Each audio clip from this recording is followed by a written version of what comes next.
thanks for checking out the web show, and this clip wrapping up the chat with Rosario Dawson and her mum Isabel. Of course, Rosario has just been kicking butt in the film world over the years. Some big roles in Alexander, Sin City, Men in Black 2, and here she is with Ed Norton doing her thing in 25th Hour. Uptown, USA, you on a scholarship? What, I can't be from Riverdale? You from wherever you want. Just curious. I didn't mean nothing. I was just, you know, I was on a scholarship too. It's a good thing. You're lucky. What's your name? Natalie? Naturel. Yeah, perfect name really. So we picked things up with her mum Isabel in the park. This is where she used to come and play, and I actually have pictures of her here in the water fountain. So good song. Thank you very much. You didn't know I was like that, right? You didn't know Mama was like that, right? What? So it was a funny day, that's for sure, and you'll see a little clip later on with Isabel. But back to the park. Yeah, they put this playground in about 5 years ago. They didn't have anything here but sprinklers. Wow. Back then. So it was cool because, you know, the kids could come and play, and, you know, we were squatting and it was really hot in the house and whatever, and we get really dirty. And then the kids would come over here and they would play and they would love it. And we would get piraguas. Piraguas is this like little cart and with a block of ice, and it has like flavored syrup. Yeah.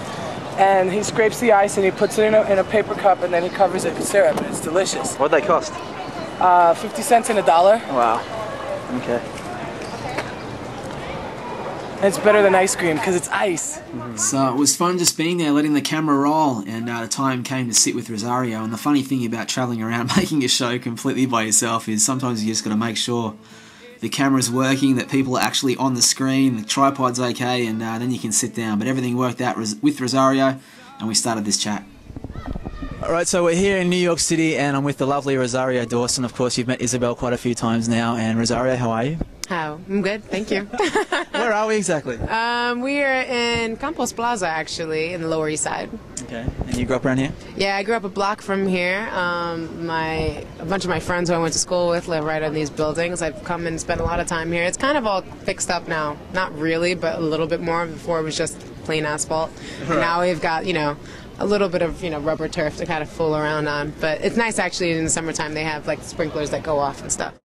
Growing up around here, like, favorite childhood memories of just being around in this park? Like, any funny stories? Did you get beat up as a kid or anything like that around here?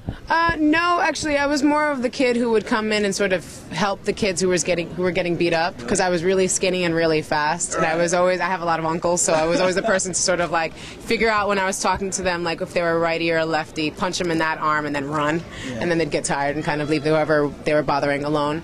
But I don't know, I would just kind of come over here and have ice cream and scrape knees and all that kind of good stuff, picking at scabs. It's kind of most of my memories. Well, that sounds really nice there, visual. Now, people in Australia would be just starting to see you in films, and I'm sure people in America are getting to know you and stuff, but your story quickly and how you came to be on the big screen, it's quite amazing, isn't it? Well, I don't. It's definitely one of those strange, like, got caught in a pizzeria kind of things. I was hanging out on my block, and Larry Clark and Harmony Korine, who were the director and writer, respectively, of Kids, came up to me and asked me if I wanted to be in their film and come in on it, and I said sure. And it's sort of been what I've been doing ever since, which has been really, really wonderful. And I know I feel really lucky starting off on something like that was such a great independent film, and really opened my eyes into independent film. I didn't really have any aspirations for acting or doing any of that stuff at all before, and it was sort of like my initiation into the filmmaking process. And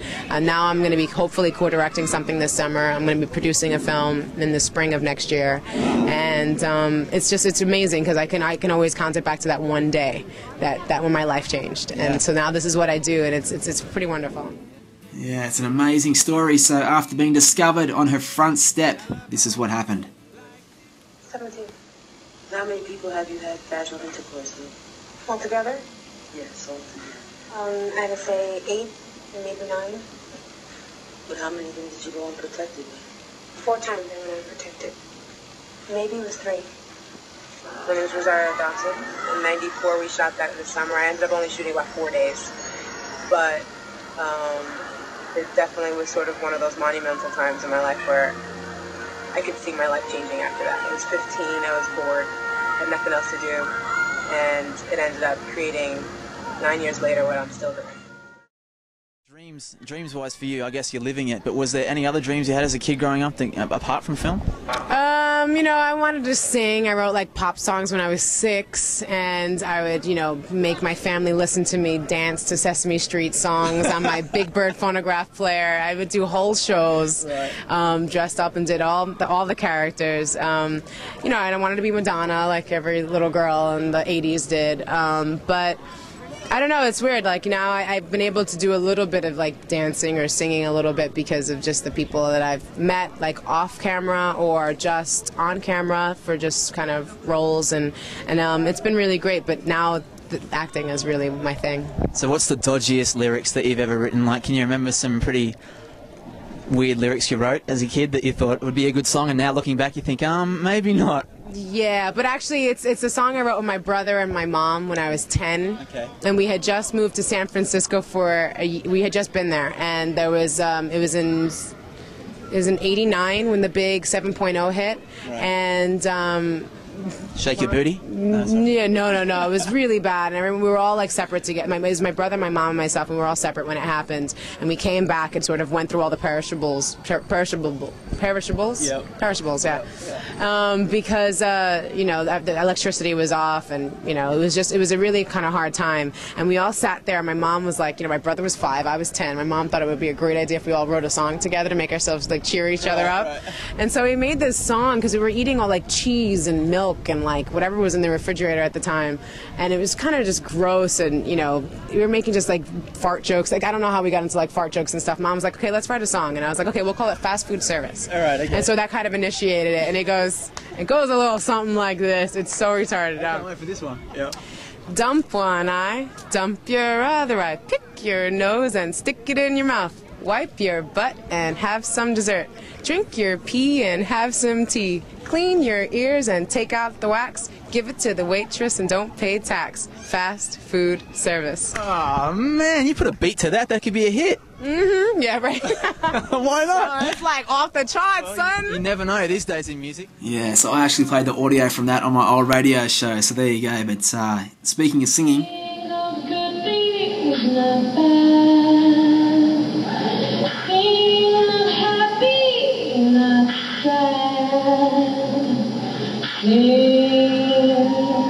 Sing a song, make it simple to last your whole life long.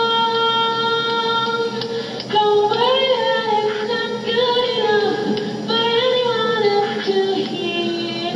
Just sing a song.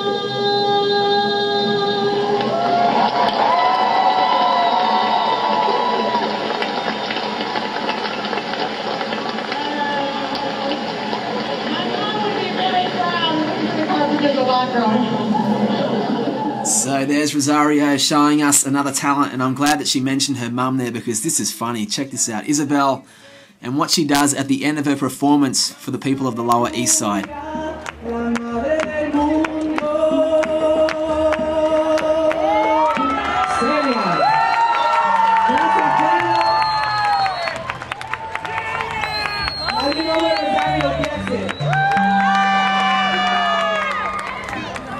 So now we do know where she gets it, but it was great to meet them both. And to wrap things up with Rosario, I asked her how she would make the world a better place. I'm going to sound like, you know, some prom Miss America thing, but I would say world peace.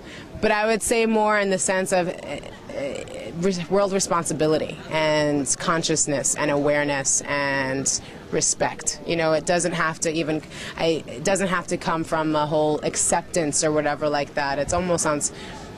It has to just come from an idea of understanding your own individuality and respecting that everyone has their own, and whatever, if you believe in the next life, let that come to whoever it is, but no need to persecute other people for just being alive and born where they're born, in whatever situations they're born in. So I would just say that responsibility, education, you know, world peace.